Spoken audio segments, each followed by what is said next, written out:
네, 안녕하세요. 웨스트민스터 대요리문답 18번째 강의고요. 오늘은 65번서부터 68번까지 하겠습니다. 우리가 지난주에 교회에 대해서 공부하면서 유형교회, 무형교회가 있다는 말을 들었습니다. 교회가 뭐냐라고 만약 누군가가 여러분에게 물으신다면 100이면 100가지 답이 나올 것 같고요. 답이 하나로 딱 정해져 있지는 않아요. 여러 가지 답이 가능해요. 근데 그 답들이 어떤 답은 교회의 어떤 특정한 부분을 보면서 표현하는 답이겠죠.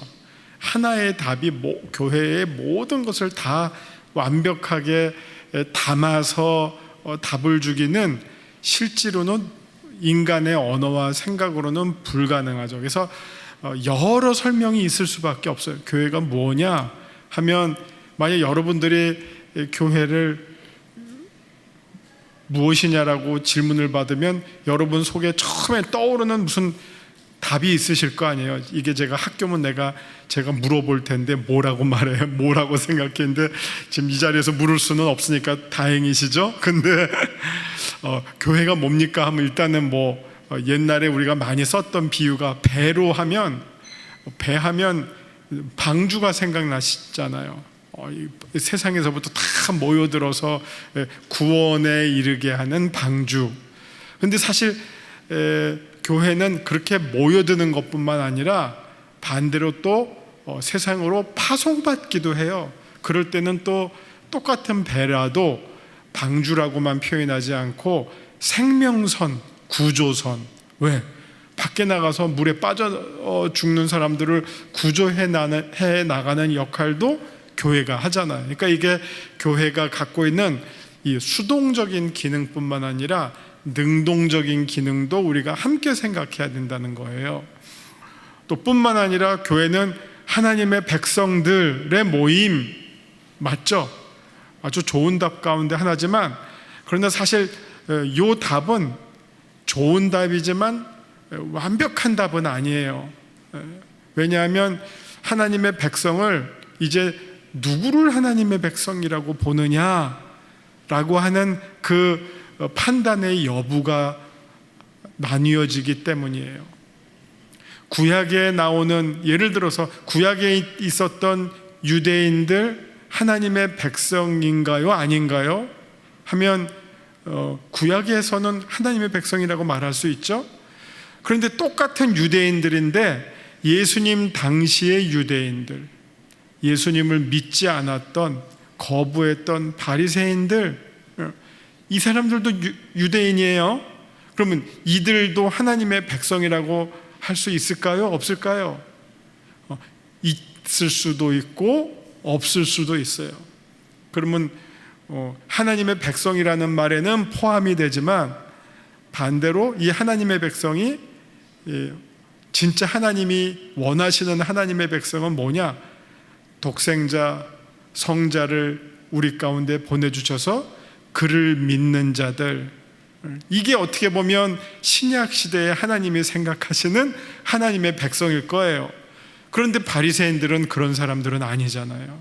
그렇기 때문에 교회를 하나님의 백성의 모임이라고 했을 때는 상당히 맞지만, 그 아주 정확하게 뭔가를 딱 집어서 얘기하는 데는 또 부족함이 있어요. 그래서 그냥 신약 시대 이후에는 예수 그리스도를 주로 믿는 사람들의 믿음의 공동체예요.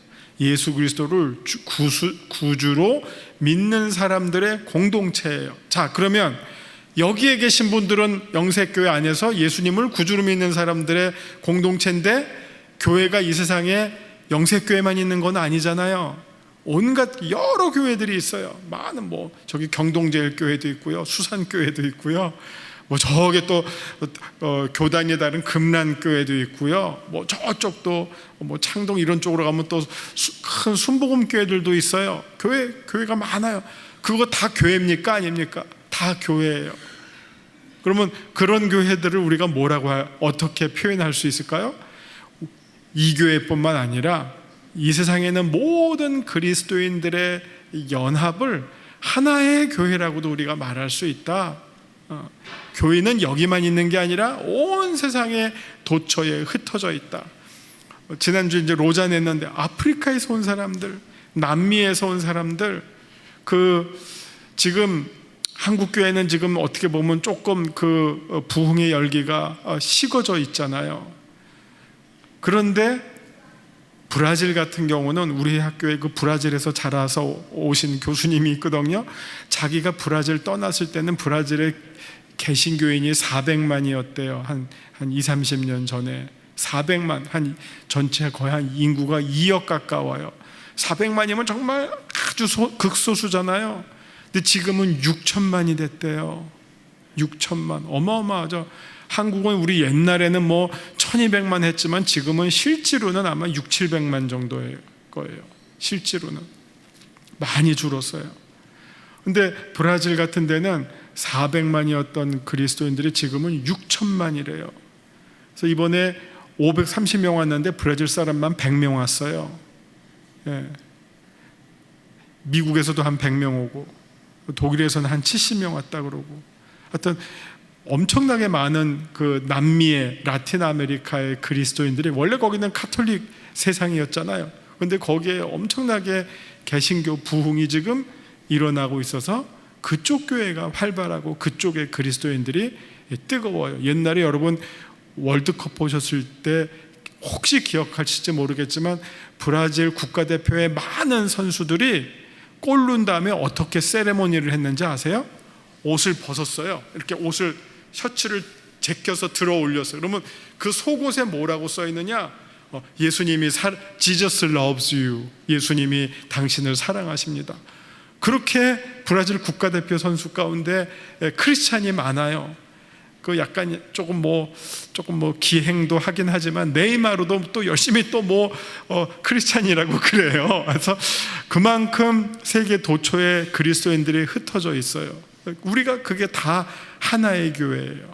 눈에 보이는 교회뿐만 아니라 그런 흩어져 있는 그리스도인들의 전체 모임을 우리가 무형의 교회라고 말할 수가 있어요. 이 무형의 교회의 전제가 되는 생각은, 우리가 예수 그리스도를 구주로 믿으면 장로교건, 감리교건, 침례교건, 순복음교회 교인이건 다 하나다 하는 거예요. 그래서 우리 사도신경에는 안 나오지만 니케아 콘스탄티노플 신조에는 우리는 하나의 교회가 하나인 것을 믿습니다. 교회가 거룩한 것을 믿습니다.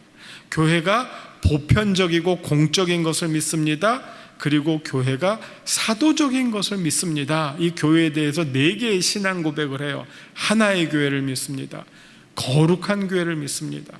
공적인, 이 공적이다라고 하는 말은 보편적이다라고 하는 거예요. 이게 교회가 인종이나 지역의 혹은 계급에 국한되는 게 아니라 누구든지, 이 세상 사람이라면 누구든지, 남자고 여자고 흑인이고 백인이고 황인이고 귀족이건 노예건, 이미 성경에 나오잖아요. 유대인이나 헬란이나 종이나 자유자나 다 하나님의 자녀가 될 수 있고 예수 그리스도를 구주로 믿는 그 고백에서 제외될 수가 없다는 면이에요. 그게 보편적이고 공적이라는 말이고요.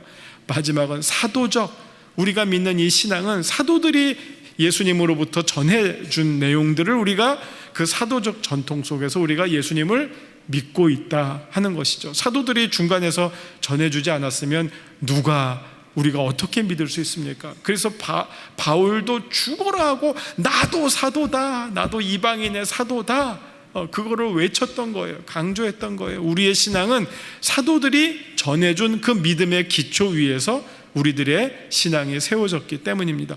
그래서 이 전통에 있는 모든 교회들은 다 하나의 교회예요. 비록 우리의 눈에 보이지 않는 허다한 무리들이 있지만 그들이 다 하나의 교회다. 이게 이제 무형의 교회라는 말입니다. 유형의 교회는 영색교회, 경동제일교회죠. 경동제일교회, 수산교회, 이런 교회가 유형교회고, 금란교회, 영락교회, 이게 유형교회고, 무형교회는 이런 모든 이 세상의 그리스도인들이 하나로 모여있는 그 거대한 하나님의 백성들, 예수 그리스도를 구주로 믿는 온 세상의 백성들이 하나의 교회다. 이게 이제 무형의 교회라고 하는 겁니다. 무형의 교회가 천국에 있다라고 말하는 건 조금 오바예요. 천국은 천국이고요. 제가 말씀드리지만 교회는 반드시 이 세상에 있는 거예요.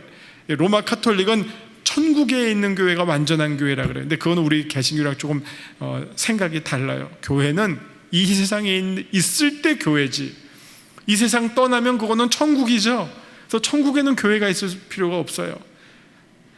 천국은 완전한 것이고, 그래서 교회는 이 세상에 있기 때문에 불완전해야 할 수밖에 없어요.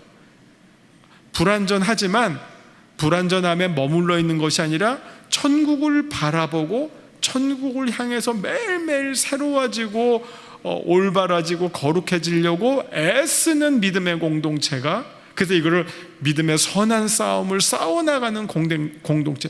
다 이긴 거 아니에요. 우리가 언제 이깁니까? 천국에 들어갈 때 이기는 거예요.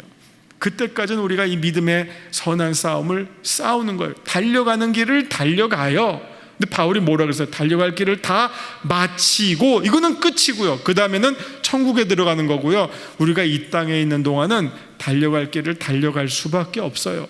그러니까 우리가 과정 중에 있는 공동체가 교회예요. 그러니까 교회는 사실 교회에서 상처받고 막 다툼이 있는 것은 어떻게 보면 당연한 거예요. 그렇다고 당연하다고 그거를 인정하고 거기에 눌러앉자는 말은 아니에요. 당연하지만 그것을 이겨나가는 공동체예요. 그게 교회라는 겁니다. 자, 65번 이제 보겠습니다. 무형교회 회원들은 혹은 교인들은 그리스도로 말미암아 어떠한 특별한 혜택을 누리는가? 여기 이제 답을 보시면 주님과의 연합과 교통을 누린다. 제가 그래서 처음에 몇 주 전부터 계속 말씀드렸던 내용이 우리 그리스도인들에게 제일 중요한 교리가 무엇입니까? 했죠? 연합교리라 그랬어요. 그리스도와 연합.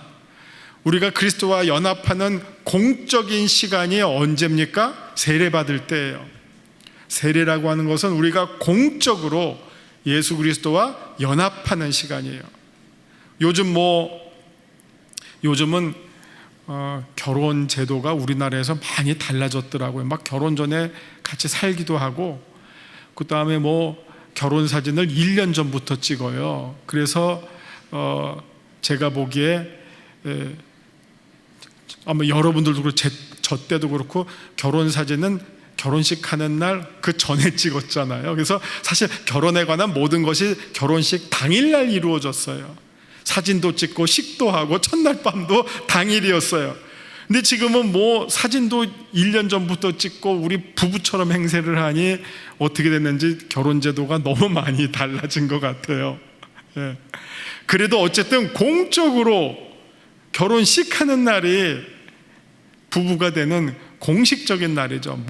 많은 증인들 앞에서, 이게 하객이지만 동시에 증인들이잖아요. 그 사람들 앞에서 우리가 공적으로 결혼합니다 하는 게 결혼식이잖아요. 그거랑 똑같은 게 우리가 예수님과 그 전에 먼저 사귀어요.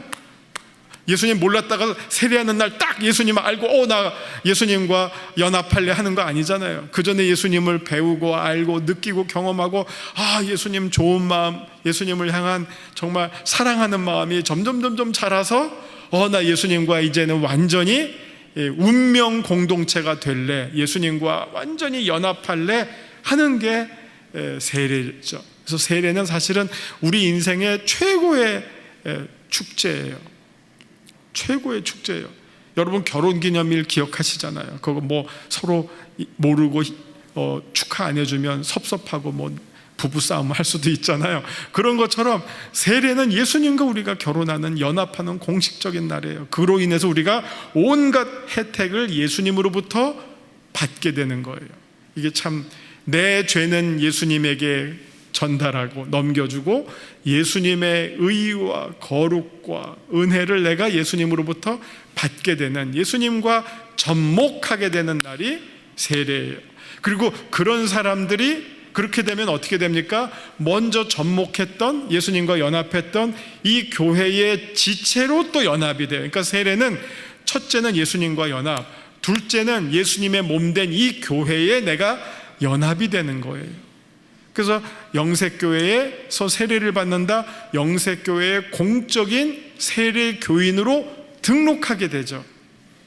그러면 이제 교인으로서 선거권, 피선거권, 투표권 다 행사할 수 있는 자격을 얻게 되는 것이죠. 똑같아요. 그게 이제 무형교회 교인이건 유형교회 교인이건 교인, 그리스도인이 되었다고 하는 것은 그리스도와 하나가 되었다는 것이고, 그리스도와 하나가 됨으로 그리스도로부터 내가 모든 은혜를 누릴 수 있는 공적 자격을 확보하게 되었다 하는 것입니다. 그게 지금 무형교회 회원들이 그리스도로 말미암아 어떠한 특별을 누리게 됩니까? 구체적으로 말하면 첫 번째, 죄사함의 은혜를 누리게 돼요. 죄사함, 우리의 죄를 용서받게 돼요. 그리고 이 죄를 사하는 것뿐만 아니라 그리스도의 의에 우리가 참여하게 돼요. 그리스도의 의를 우리가 참여하게 돼요. 그래서 하나님이 우리를 보실 때 너는 죄인이 아니라 의인이다라고 인정해 주시게 돼요. 누구 때문에? 그리스도 때문에, 우리의 신랑 때문에.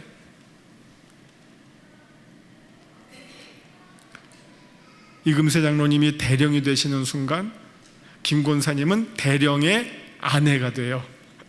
그렇죠? 만약 별을 다셨다면 별의 아내가 되는 거죠. 이게 부인의 신부는, 신부의 신부는 신랑에 따라가잖아요. 신랑이 대통령이 되면 영부인이 되는 거예요. 그럼 우리가 누구랑 결혼합니까? 예수님과 결혼했어요. 예수님의 신부가 됐어요. 예수님의 의, 예수님의 제사장직, 예수님의 선지자직, 예수님의 왕직에 내가 참여하게 돼요. 예수님이 그리스도잖아요. 그리스도는 세 가지 직분을 갖고 있잖아요. 그러면 그리스도인은 그 그리스도의 직분에 우리가 참여하게 되는 거죠. 그래서 우리도 제사장, 우리도 선지자, 우리도 왕, 그 사명을 가지고 우리가 이 땅에 살아가는 사람들이 그리스도인이에요. 죄사함만 받는 게 아니라 이런, 어떻게 보면 이런 은사도 누리게 되죠. 이런 카리스마도 우리가 누리게 되는 것, 이게 이제 연합을 통해서 우리가 얻게 되는 축복이죠. 그 다음에 마지막에는 우리가 또 어떤 축복을 누립니까? 예수님이 부활의 첫 열매가 되셨잖아요. 그래서 우리가 예수님과 연합한 사람들은 죽어도 죽지 않고 영생의 부활에 참여하게 돼요. 이게 결정적인 축복이죠. 여러분이 무슨 수로 죽지 않고 부활해서 하루에 10,000보씩 죽을 때까지 걸으면 부활합니까? 홍삼액을 매일매일 먹으면 부활합니까? 아니잖아요. 그럼 뭘로 부활합니까? 예수님과 연합할 때 그 예수님이 부활하셨기 때문에 예수님만 꽉 잡고 있으면 우리도 부활하게 돼요. 이게 연합한 자들이 누리게 되는 최고의 축복이죠. 은사죠. 그래서 우리는 죽음이 두렵지가 않아요. 왜?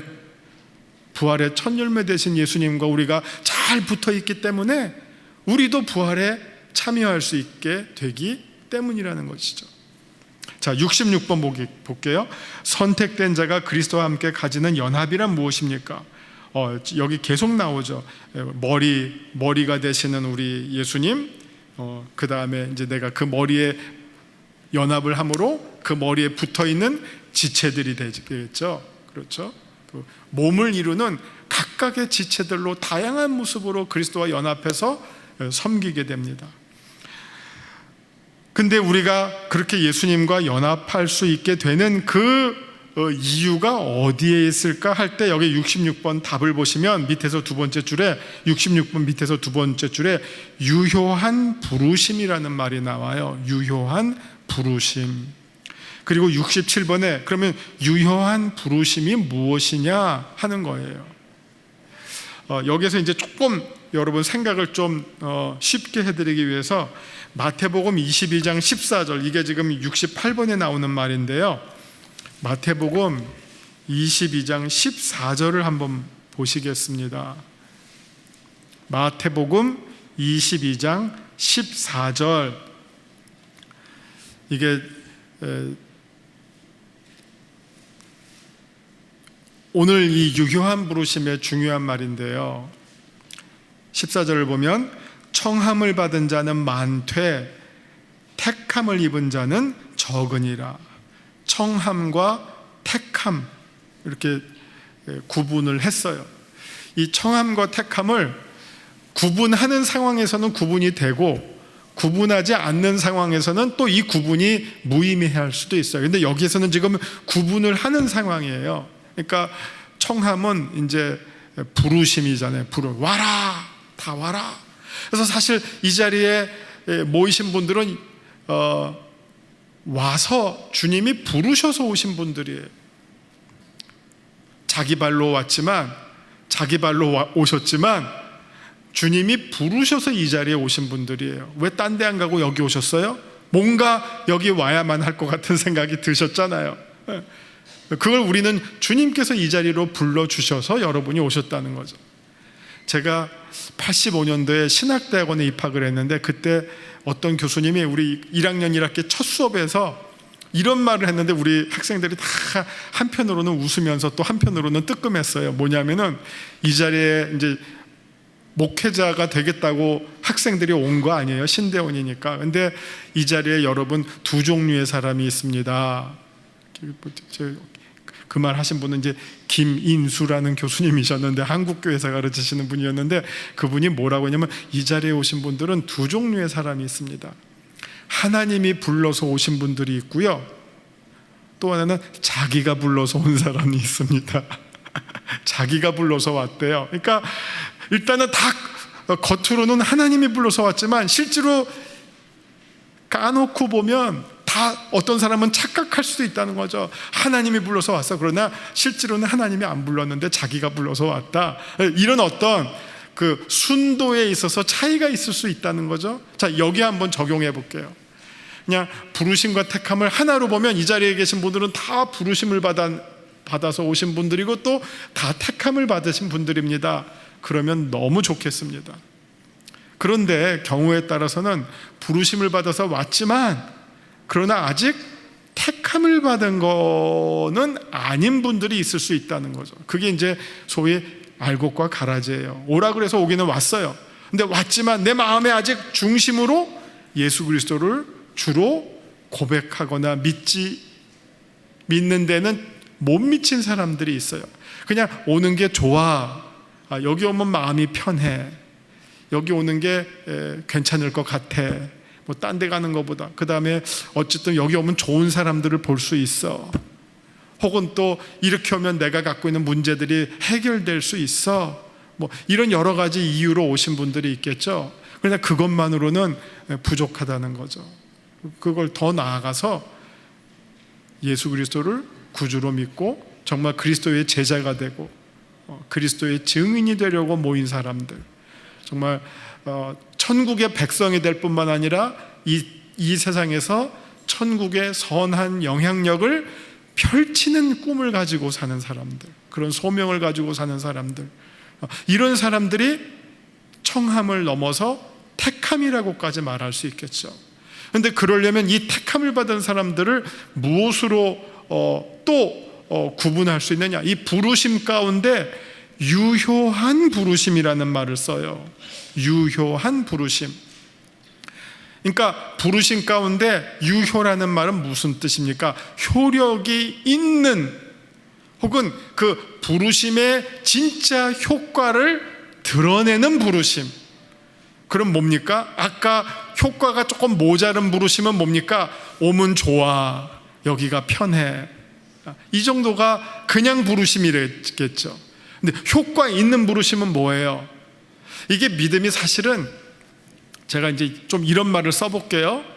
좀 시간이 설명할 때, 그리스도인을 저는 두 가지로 나눌 수도 있어요. 물론 수만 가지, 두 가지로 한번 이렇게 나눠볼게요. 여러분 물건 사시면, 무슨 기계 사시면 사실은 뭐를 봐야 되죠? 제품 사용 설명서를 봐야죠. 물론 그냥 막 되는 대로 이렇지 이렇게 그냥 사용하시는 분도 있지만, 꼼꼼한 분들은 제품 사용 설명서를 읽고 이렇게 쓰는구나 하고 그 물건을 전원을 꽂고 쓰잖아요. 그게 사실은 정상이죠. 자, 제가 지금 사용 설명서라는 말을 했어요. 우리 그리스도인들은 두 가지로 나뉘어진다고 봐요. 하나는 하나님 사용 설명서 때문에 교회에 오신 분들이 있어요. 교회에 오는 이유가 하나님을 잘 써먹기 위해서 와요. 내가 아플 때, 내가 약할 때, 내가 필요할 때, 내가 병들었을 때, 내가 시험을 앞둘 때, 내가 문제가 있을 때 나의 한계를 느끼고 하나님이 좀 도와주셨으면 좋겠다. 그래서 하나님을 찾아오는 사람들, 하나님은 이럴 때 도움이 되고 이럴 때 도움이 되고 이럴 때 도움이 되고 해서 이게 하나님 사용 설명서 때문에 모인 성도들이에요. 저는 이것을 비난하고 싶지 않아요. 누구든지 처음에는 다 그렇게 예수 믿어요. 누가 처음부터 정말 고수가 돼서 예수 믿는 사람이 어디 있어요? 이런 이유들이 다 우리로 하여금 하나님을 찾게 만들어요. 그런데 계속 여기에 머물러 있으면 그거는 낮은 믿음이고, 여기 식으로 말하면 유효한 부르심에 아직 이르지 못한 사람이고, 그럼 두 번째는 어떤 사용 설명서가 있느냐? 자기 사용 설명서예요. 자기 사용 설명서. 이건 뭐냐? 나를 어떻게 쓸 것인가? 나를 어떻게 쓸 것인가? 하나님을 어떻게 쓸 것인가로 내가 처음에 교회에 왔지만 신앙생활을 쭉 하다 보면 그 다음에는 뭐가 떠오르고 어떤 생각이 드느냐? 그러면 나를 하나님을 위해서, 혹은 이웃을 위해서, 교회를 위해서, 세상을 위해서 어떻게 쓸 것인가를 생각하고 거기에 이제 반응하게 돼요. 이게 성숙한 신앙이에요. 하나님 사용 설명서로부터 시작해서 자기 사용 설명서로 성숙해가는, 발전해 나가는 사람, 이게 성숙한 신앙인이고, 이게 유효한 부르심에 합당한 그리스도인이라고 볼 수 있어요. 계속 우리가 하나님 사용 설명서에만 머물러 있으면 아직 유효한 소명의 부르심에 이르지 못한 어린 단계예요. 그런 이유 때문에 많은 사람들이 교회에 와요. 그러나 내가 원했던 목표가, 뜻이 이루어지지 않으면 어떻게 되죠? 그런 사람은 다른 데로 찾아가겠죠. 교회 떠나겠죠. 딴 데 찾아봐야 되겠다. 여기가 번지수가 잘못됐나 보다. 여기가 아닌가 보다 하고 딴 데 찾겠죠. 그러나 거기서 하나님을 경험하고, 때로는 하나님으로부터 답을 다 얻을 수도 있고, 때로는 얻지 못하지만, 얻지 못했을 때 그것을 소화해내고 이겨내는 내공이 점점 쌓이다 보면 내 뜻을 구하는 게 아니라 하나님의 뜻을 구하고, 그 하나님의 뜻이 나를 향한 하나님의 뜻을 구하게 되죠. 그게 바로 자기 사용 설명서예요.